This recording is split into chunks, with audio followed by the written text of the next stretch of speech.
Hi, it's Brody Roland. I have another teacher tip for you today as we are having our homeschool time right now. One thing I often do in my own classroom while my kids are working is playing music. So it can't be really any old music. Normally I do something that's at least classical or instrumental, something without words, in order not to be a distraction, but to be more of a helpful tool for the kids.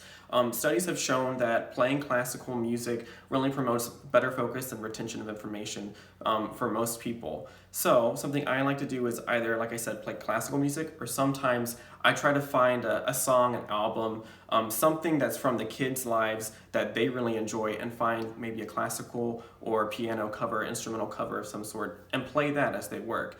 Oftentimes they really enjoy it. They can still enjoy the music and they are present for it, yet they're not distracted by any words, and then they can do their work.